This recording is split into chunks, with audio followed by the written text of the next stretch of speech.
오늘은 사도행전 19장 바울의 3차 선교 여행 중 에베소 지역에서 일어났던 이야기들을 나누어 보고자 합니다. 바울이 에베소 지역에 온 것은 이번이 처음이 아니에요.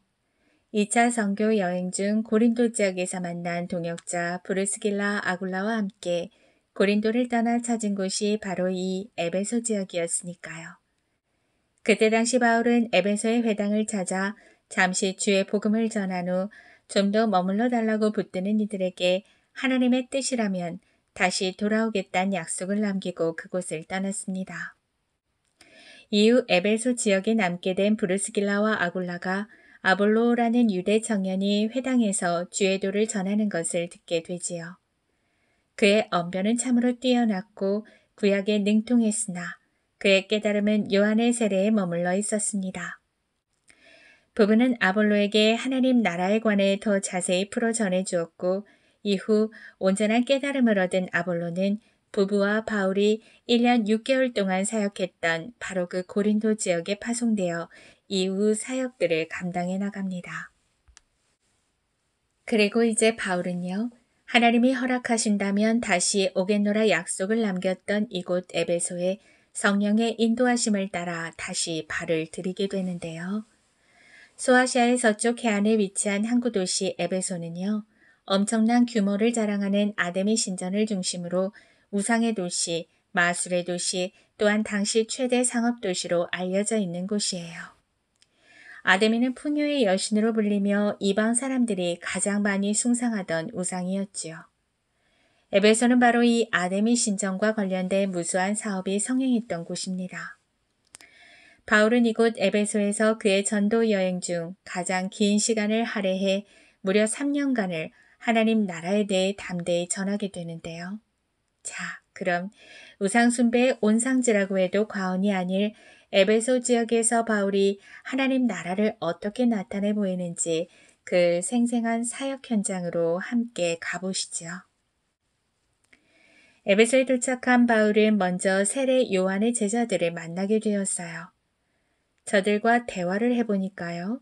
어쩐지 저들의 지식과 믿음에서 크게 결여된 부분이 느껴졌지요. 바울이 전곡을 찌르는 질문을 던집니다. 너희가 믿을 때 성령을 받았느냐? 아니요, 저희는 성령이 있다는 것도 듣지 못하였는걸요. 그렇다면 무슨 세례를 받았느냐? 요한의 세례입니다. 요한이 회개의 세례를 베풀 때 외치던 가르침을 너희가 기억할 것이다. 자기 뒤에 오시는 분을 믿으라고 하였지. 바로 그분이 예수 그리스도이시다. 그날 그들은 바울이 전해주는 말씀을 듣고 예수님을 구주로 받아들였습니다. 예수의 이름으로 세례를 베풀며 바울이 손을 얹자 마치 마가의 다락방에서처럼 또 고넬료의 집에서처럼 성령이 임재하시어 그들의 입에서 방언과 예언이 터져 나왔어요. 그날 부활하신 그리스도와 연합되는 성령 세례를 받은 이들은 약 12사람쯤 되었습니다. 이후로 바울은 회당에 들어가 담대히 하나님 나라에 대하여 전하였지요. 3개월간 사람들에게 변론하며 그들을 설득하기에 힘썼습니다. 하지만 마음이 굳어 좀처럼 믿으려 하지 않는 이들이 여러 사람 앞에서 바울을 비난하며 바울의 가르침을 회방합니다. 그들로 인해 바울은 회당을 떠나 복음을 받아들인 자들을 데리고 두란노 서원이란 곳으로 교육의 장소를 옮기게 되지요. 이곳에서 바울은 2년에 걸쳐 날마다 하나님의 나라, 그 진리의 말씀을 가르쳤어요. 2년 730일을 날마다요. 성경은 말하고 있어요. 아시아에 사는 유대인과 헬라인들이 모두 주의 말씀을 듣게 되었다고요. 바울은 그 한 곳에 있었는데 어떻게 그 일이 가능했을까요? 두란노 서원에서의 바울의 헌신이 2년간 계속되는 동안 진리에 깨어난 많은 이들이 소아시아 전역으로 말씀을 전파했던 것이에요. 이것은 성령에 감동된 바울의 놀라운 가르침이 또 한 사람 한 사람의 거듭난 성령의 사람들에 의해 번져가는 생명의 역사입니다. 하나님께서는 바울의 입술을 통해 전해지는 진리의 말씀이 더욱 힘을 얻도록 그의 손을 통해 많은 성령의 역사를 일으키십니다. 어떤 때에는 바울이 사용하던 손수건이나 앞치마를 가져다가 병든 사람에게 그저 대기만 했을 뿐인데도 병이 떠나가고 악귀들이 쫓겨났어요. 온갖 미신과 점술로 어지럽고 혼탁한 마술의 도시, 우상의 도시에 보란듯이 말이죠. 바울이 예수님의 이름으로 병이나 귀신을 쫓아낸 일이 얼마나 유명하였던지요. 마술사들이 악한 귀신들 앞에서 이런 시도를 해보기도 했어요. 바울이 전하는 예수의 이름으로 내가 너희에게 명령한다. 나오너라. 어떻게 되었을까요? 당연히 허공을 떠도는 외침일 뿐이었죠. 믿음이 없이 시험 삼아 예수님의 이름을 부르는 그들을 통하여 성령께서 일하실리 만무합니다. 또 이런 일도 있었어요. 유대인의 대제사장 스교야에게는 7명의 아들들이 있었는데요. 그들도 바울을 흉내내고자 했지요. 악한 귀신 들린 사람에게 나오라고 명령하자 도리어 악한 귀신이 반문합니다. 내가 예수도 알고 바울도 알지만 너희는 누구냐? 그리곤 그 악에 들린 사람이 그들 위에 올라타 큰 힘으로 제압하고 그들 몸에 상처를 입혔죠. 스게아의 7 아들이 해를 당하고 벌거벗은 몸으로 도망치면서 이 사건이 일파만파 전역으로 퍼져가는데 이 일로 에베소에 사는 많은 사람이 하나님을 두려워하며 주 예수의 이름을 높였고 믿는 사람들 역시나 하나님을 경외하는 마음이 더해져 자발적으로 자기 죄를 털어놓는 회개의 역사가 일어났어요. 긴 시간 진리의 말씀이 선포된 에베소 땅의 변화의 물결은 여기서 그치지 않았어요. 점술, 마술을 행하며 살아온 이들이 그동안 애지중지해왔던 책, 온갖 주술들이 빼곡히 적힌 그것을 가져와 많은 사람 앞에서 불태웠으니 이 얼마나 놀라운 돌이킴의 역사입니까? 불태운 책들을 값으로 계산한 즉 은 5만이었다고 성경은 증언합니다. 그만큼 그 땅의 점술 마술들이 횡행했다는 것을 반증하는 것이겠고 그것을 아까워하지 않고 태워낼 만큼 진리의 말씀이 흥왕하였다는 것을 나타냅니다. 처음 에베소 지역을 설명할 때도 말씀드렸듯 마술과 우상의 도시로 불려졌던 그곳에 거짓과 속임수가 하나둘 벗어지고 주의 진리로 자유케 되는 역사가 크게 일어나자 또 다른 한쪽에서는 반대자들의 모의가 진행됩니다.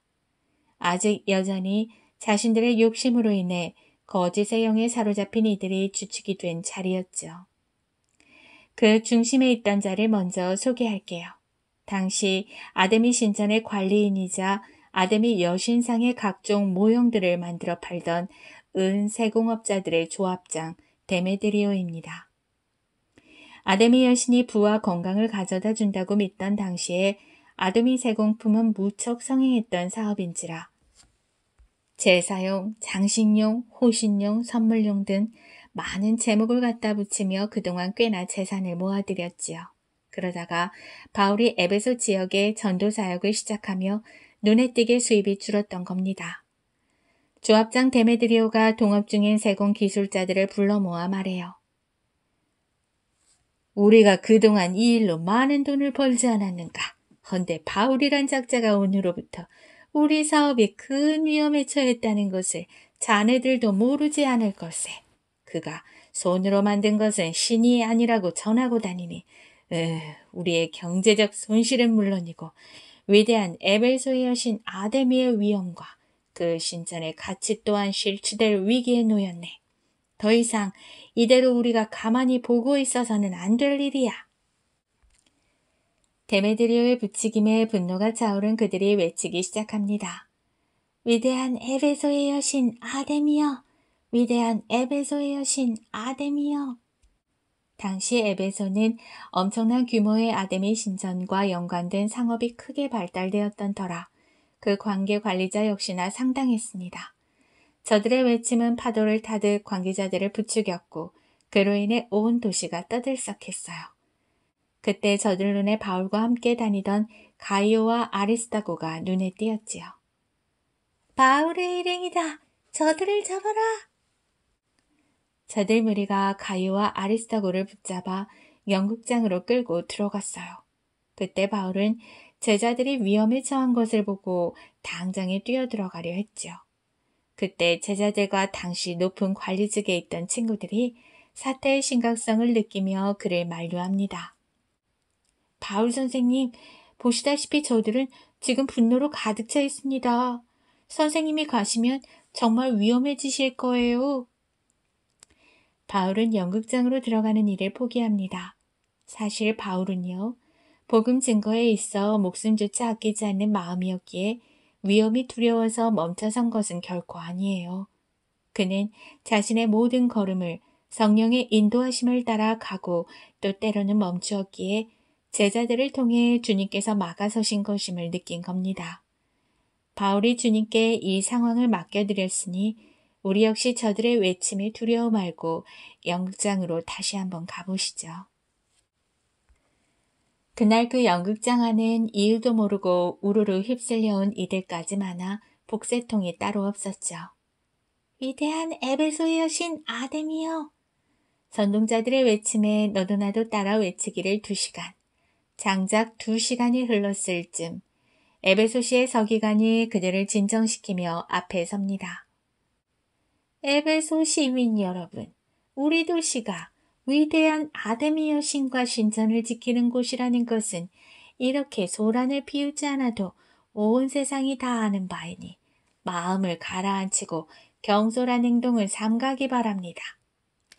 끌고 온 이 사람들이 여신을 모욕한 것도 아니고 신전에서 물건을 훔친 것도 아닌데 이래서들 되겠습니까?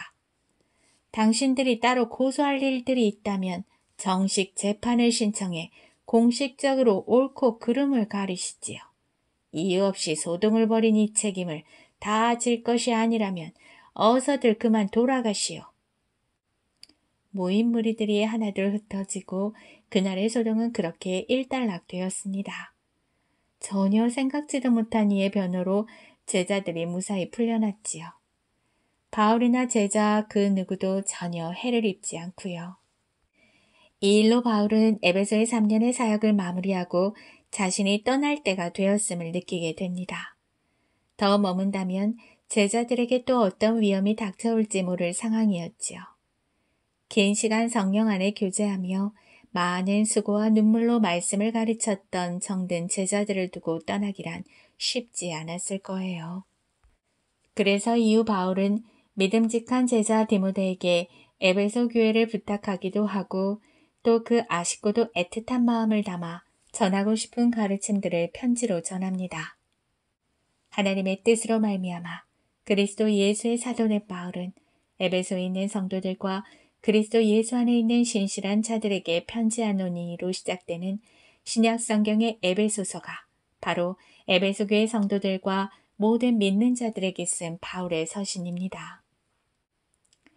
너희가 진리의 말씀, 곧 복음을 듣고 성령으로 인치심을 받았다는 1장 13절을 서두로 하여 주 안에서 그 힘의 능력으로 강건하여 마귀의 관계를 능히 대적하라는 6장 10절의 말씀을 말미로 하는 이 에베소서를 통해 바울은 믿는 자들에게 임한 놀라운 축복과 그 놀라운 차원을 실제 누리며 사는 법, 바로 성령의 충만함을 좇아 살아가라고 간곡히 당부합니다. 그렇습니다. 바울 그는 우상의 도시 에베소에서의 자신의 사역 경험을 토대로 세상 한복판에서 살아가는 성도들을 성숙시키고 무장시킬 실제적인 영적 가르침을 끊임없이 전한 것입니다. 당신의 삶과 사역을 통해 하나님의 나라, 새 시대를 펼쳐 보이셨던 예수님께서는 부활 승천 이후 약속하신 보혜사 성령님을 통해 일하시며 하나님의 뜻, 하나님의 나라를 이 땅 가운데 드러내십니다. 예수님을 구원자로 받아들이고 믿음으로 고백하는 자들 속에 이제는 성령님이 임재하시고 내주하시며 예수님의 가르침을 생각나게 하고 또 그 가르침을 따라 살아가게 하십니다. 그러기에 성령의 세례, 성령의 내주하심은 부활하신 그리스도와 연합하는 일이 됩니다. 회심 이후 성령의 세례를 받은 바울은 예수님의 약속의 말씀 그대로 권능을 입고 발이 닿는 모든 곳에서 그리스도의 증인으로 살아갑니다.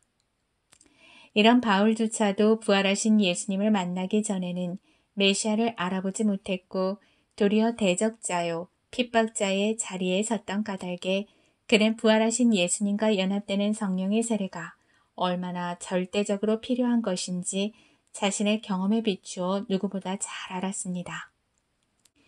그런 바울이었기에 제 아무리 주의 말씀을 아는 자들이라고 해도 성령의 조명으로 살아가는지의 여부가 쉽게 보여졌을 거예요. 요한의 제자들은 그날 자기들의 인생에 가장 중요한 질문을 받은 셈입니다. 성령을 받았느냐? 그날 진리의 말씀을 믿음으로 받아들인 제자들에게 성령께서 강하게 임재하신 것은 미신과 점술, 우상숭배가 팽배했던 그 미혹의 땅에도 새 시대가 당당히 침투했음을 나타내 보이시는 생명의 역사입니다. 그러나 말씀이 선포되는 곳에서 역사하시는 진리의 영, 성령께서는 제자들처럼 믿음으로 반응할 때에 행동하시기에 바울은 빗장을 세우고 굳게 마음 닫은 이들을 떠날 수밖에 없었어요.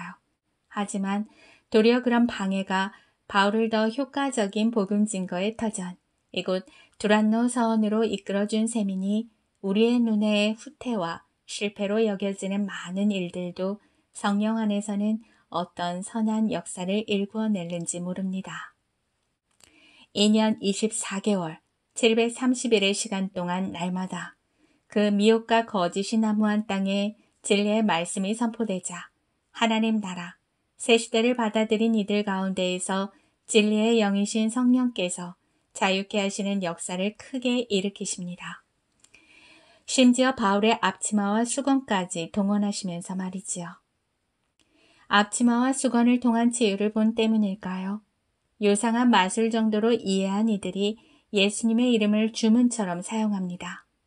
그렇게 시험 삼거나 흉내내던 이들은 그 헛됨을 스스로 증명하듯 그 일로 크게 수치를 당하게 되고 이 사건으로 예수의 이름 하나님의 나라가 또다시 새롭게 증거되었으니 허영으로 이를 꾸민다 해도 자기 영광을 위해 이를 도모한다 한들 설사 완악하여 회방을 놓는다 할지라도 결국 우리의 구주 대신 예수 그리스도 주만 전파될 뿐입니다. 이것이 바로 미혹하는 세상에 맞서 언제나 승리하는 생명의 성령의 역사입니다.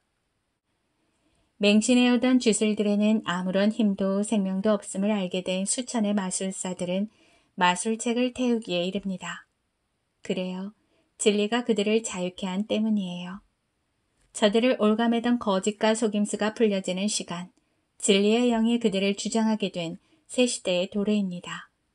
이렇듯 새 시대 하나님의 나라는 이미 이 땅 가운데 시작되었지만 죄된 세상을 거절할 용기와 결단, 더 정확히는 본능을 거스르는 자기 부인이 시작될 때 힘있게 펼쳐집니다.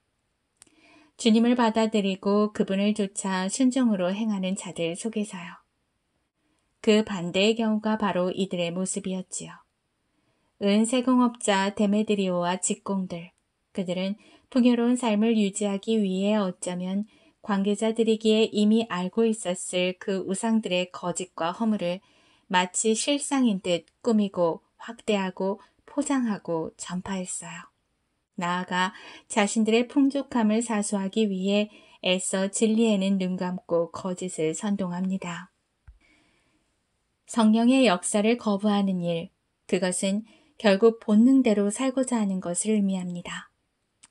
하나님의 나라는 세상의 가치와 충돌하는 것인 동시에 이렇듯 죄된 인간의 본성과 충돌하는 일임을 오늘 말씀을 통해 확인하게 됩니다.